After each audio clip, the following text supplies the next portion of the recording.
Are you one of those cryptocurrency lovers, or do you hate cryptocurrency? There doesn't seem to be much middle ground within the gold and silver community when it comes to our opinions of cryptocurrency. Some people love it, some people hate it. There's not many of us in the middle, but I have some very interesting points we need to consider when we compare our real assets, gold and silver, to the electronic assets of cryptocurrency and Bitcoin. Let's get started right now.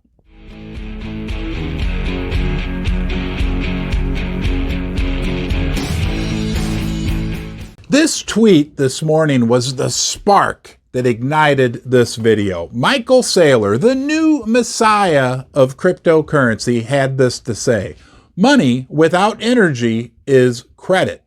To which Peter Spina replied, "And gold is a store of energy. Bitcoin is a waste of it."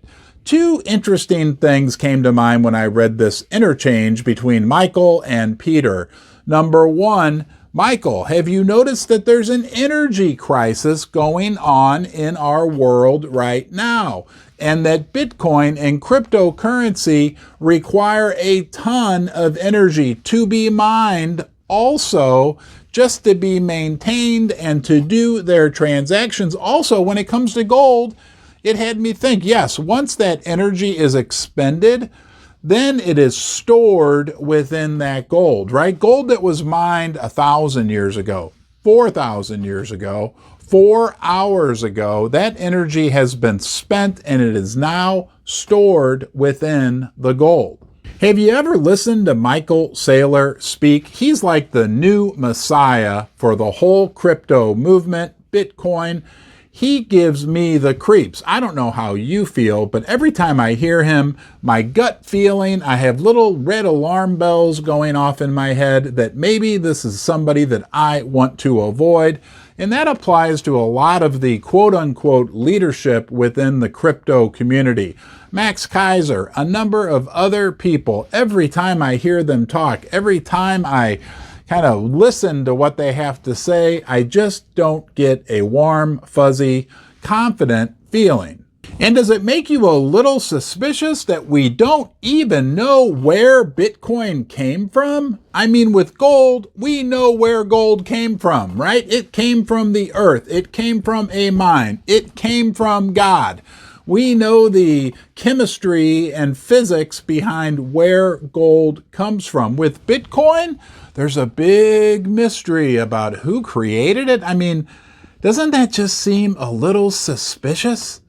And that might make us wonder, if we don't know who made it, wouldn't that mean that somebody out there or some entity out there would know how to hack it?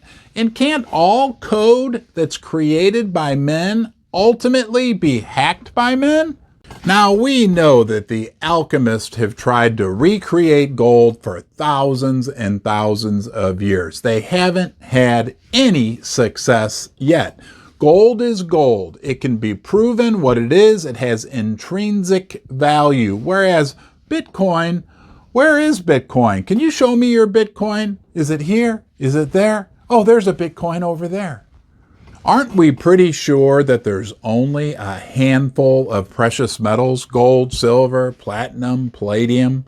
But we know that there's over 19,000 cryptocurrencies and counting. How can it be considered scarce when new cryptocurrencies can be created on a daily, hourly, or even by the minute basis? Do you ever get the feeling that the Bitcoin and cryptocurrency people are a little jealous of the gold and silver community? Go on Google Images. Type in Bitcoin. You know what comes up? Pictures of gold coins. Yes, that's their logo. That's their image, a gold coin. They even like to call themselves the new gold. Well, remember when Coca-Cola came out with the new Coke? You might be old enough to remember that.